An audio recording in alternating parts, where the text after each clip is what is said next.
Hi friends, welcome to Sumitra சமையலறை.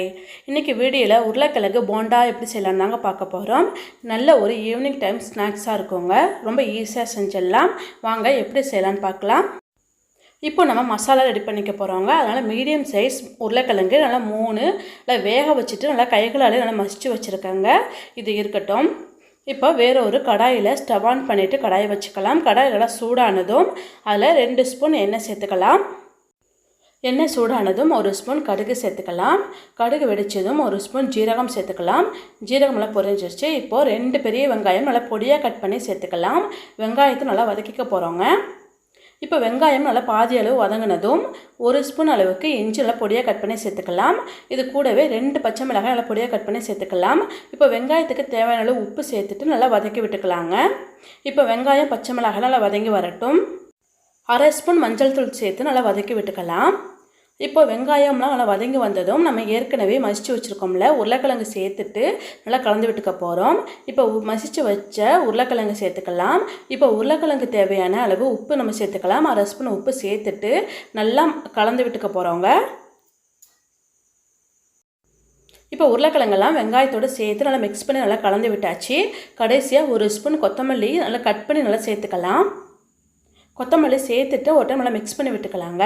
Mix பண்ணி விட்டுட்டு நம்ம ஸ்டவ்வை ஆஃப் பண்ணிவிட்டு நல்லா ஆற விட்டுக்க போகிறோம். நல்லா மிக்ஸ் பண்ணியாச்சு. இப்போ நல்லா ஆற வச்சு எடுத்துக்கலாம்.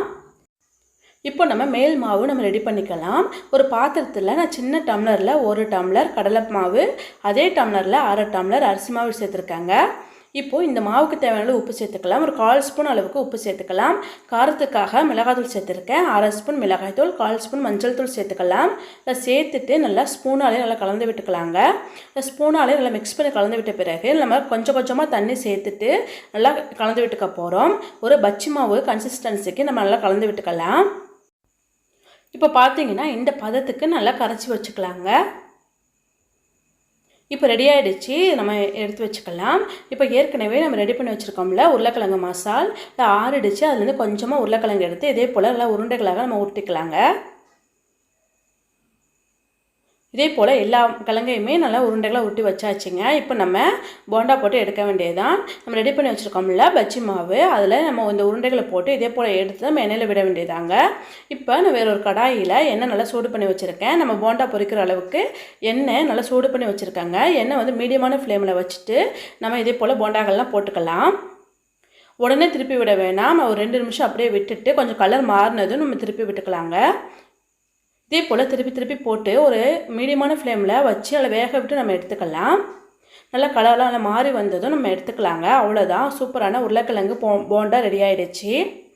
இது ரொம்ப சூப்பராக இருக்குங்க. இதே போல் நீங்களும் ட்ரை பண்ணி பாருங்கள். ஈவினிங் டைமில் டீயோடு வச்சு சாப்பிடும் பொழுது ரொம்ப சூப்பராக இருக்கும்.